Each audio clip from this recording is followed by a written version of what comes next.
News 18 India. हमारे इस खास सेगमेंट एक्सप्लेनर में आपका बहुत स्वागत है। मैं हूं आपके साथ शिवानी पांडे। एक्सप्लेनर में अक्सर हम बात करते हैं अंतर्राष्ट्रीय खबरों की और आज हम बात करेंगे भारत और इजरायल के संबंधों की। आप सोच रहे होंगे अचानक से भारत और इजरायल के संबंधों का जिक्र क्यों? क्योंकि इस वक्त इजरायल जंग में है हमास के साथ, ये हमें नहीं भूलना चाहिए। और ये वक्त ऐसा है कि इजरायल को तमाम देश मदद कर रहे हैं। भारत ने भी एक न्यूट्रल रुख अपनाया है इजरायल और हमास की इस जंग में। जितने भी शरणार्थी जो वहां से वॉर प्रभावित, युद्ध प्रभावित लोग हैं, शरणार्थी जो आ रहे हैं, जो रफा बॉर्डर के जरिए या फिर तमाम शरणार्थी कैंपों में इस वक्त मौजूद हैं, उन तक भी रसद सामग्री, फर्स्ट एड भारत की ओर से पहुंचाया गया था। उसमें कई सारे फिलिस्तीनी भी थे, कई सारे यहूदी भी थे, उनको मदद भारत ने की थी। इसके अलावा जब इजरायल ने भारत की ओर मदद का हाथ आगे बढ़ाया तो भारत अपनी दोस्ती भूला नहीं। भारत और इजरायल की जो दोस्ती है बहुत पुरानी है और ये जो दोस्ती है ये जग जाहिर है। कब से इसकी शुरुआत हुई, क्योंकि सफर दोस्ती का आसान नहीं था, ये भी मैं आपको बताऊंगी। पहले समझिए कि भारत इजरायल की मदद इस जंग में कैसे कर रहा है।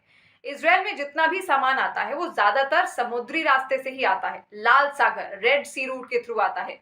रेड सी रूट में लेकिन कई सारे हुथी विद्रोही मौजूद हैं जो वहां पर बार बार अटैक करते हैं और ये सामान इजरायल तक पहुंच नहीं पाता। तो इसका विकल्प इजरायल ने मदद मांगकर किया भारत से। भारत का जो मुंद्रा पोर्ट है वहां से अब सामान जा रहा है, जो सबसे पहले पहुंचता है यूएई यानी कि संयुक्त अरब अमीरात, और वहां से ये सामान ट्रकों के जरिए जमीनी रास्ते से पहुंचता है सऊदी अरब। सऊदी अरब से होता हुआ जॉर्डन, जॉर्डन इजरायल का पड़ोसी है, वहां से सामान सीधे पहुंचता है इजरायल।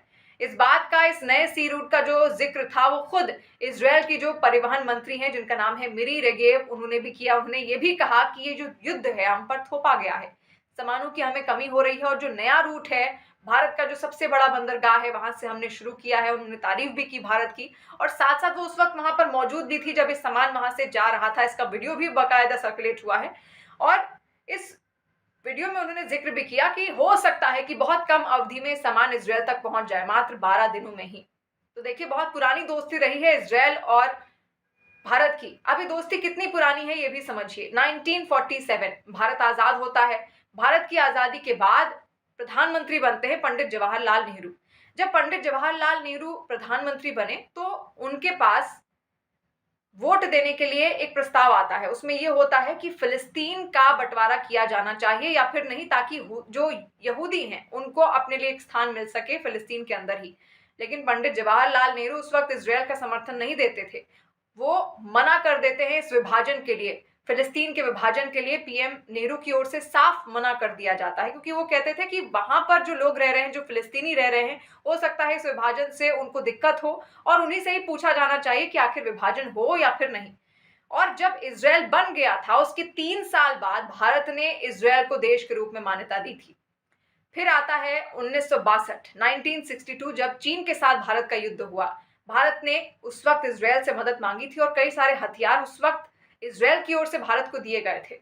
फिर आता है 1971 जब बांग्लादेश बना। उस वक्त वो पूर्वी पाकिस्तान था और कैसे इंदिरा गांधी की सरकार ने उस वक्त मदद की थी पूर्वी पाकिस्तान की। तब इंदिरा गांधी की ओर से एक चिट्ठी लिखी जाती है इजरायल को, भारत सरकार की ओर से चिट्ठी लिखी जाती है और उसमें ये कहा जाता है कि उनको कुछ हथियार चाहिए उनसे, ताकि वो इस युद्ध में डटे रह सकें मजबूती से और पूर्वी पाकिस्तान का एक तरीके से सामना कर सके। तो उस वक्त जो वहां के प्रधानमंत्री थे, इजरायल के प्रधानमंत्री जिनका नाम था गोल्डा मेयर, उन्होंने कहा कि वो भारत को हथियार जरूर देंगे लेकिन इसके बदले भारत को उनके साथ राजनयिक संबंध मजबूत करने होंगे, राजनयिक जो संबंध है वो बनाने होंगे। और 1992 में भारत इजरायल के साथ राजनयिक संबंध स्थापित कर लेता है पूर्ण रूप से। तब से ये दोस्ती चली आ रही है। बार बार, कई बार इजरायल ने भारत की भी मदद की है। और 1999 करगिल युद्ध, ये युद्ध ऐसा था जो कभी कोई नहीं भूल सकता, शायद कोई भी भारतवासी इसको नहीं भूल सकता। लेकिन ये युद्ध ऐसा भी था जिसमें इजरायल ने एक बार फिर भारत की मदद की थी। और उस वक्त करगिल युद्ध में इजरायल ने भारत को कई सारे मोटार, गोला बारूद दिए थे, बहुत सारे लड़ाकू विमान उसकी ओर से दिए गए थे। उसके अलावा लेजर गाइडेड जो मिसाइल्स थी वो दी गई थी, क्योंकि उस वक्त भारत की जो इंडियन एयरफोर्स थी उसके पास मिराज 2000M था, ताकि उसमें उन मिसाइलों को लगाया जा सके। उसके लिए इजरायल की ओर से मिसाइलें भारत के पास आई थी। और उस वक्त अमेरिका ने दबाव बनाने का भी प्रयास किया था इज़राइल पर कि ये जो मिसाइलें हैं वो वहां तक ना पहुंचे, वो कुछ देरी करे ताकि इससे भारत को नुकसान हो, लेकिन इज़राइल ने ऐसा कुछ भी नहीं किया और तुरंत हथियार वो भारत तक भेजता है। तो दोस्ती अब की नहीं है, बहुत पुरानी है और एक तरीके से कहा जा सकता है कि इसी दोस्ती को भारत आगे निभा रहा है। जब उसका दोस्त इस वक्त मुसीबत में है तो उसका साथ देना भारत अपना धर्म समझता है और इसी वजह से इज़राइल के साथ अपनी दोस्ती निभाता हुआ भारत लगातार उसकी मदद कर रहा है, चाहे खाद्य सामग्री के ज़रिए हो या फिर इस तरीके से जो साजो-सामान है वो इज़राइल तक पहुँचाने के ज़रिए हो। आपका इस दोस्ती पर क्या कहना है? आप कमेंट सेक्शन के ज़रिए हमें बता सकते हैं और इज़राइल-हमास जंग को लेकर आपको क्या लगता है? ये युद्ध किस तरीके से आगे बढ़ रहा है? वो भी आप हमें ज़रूर बताइए।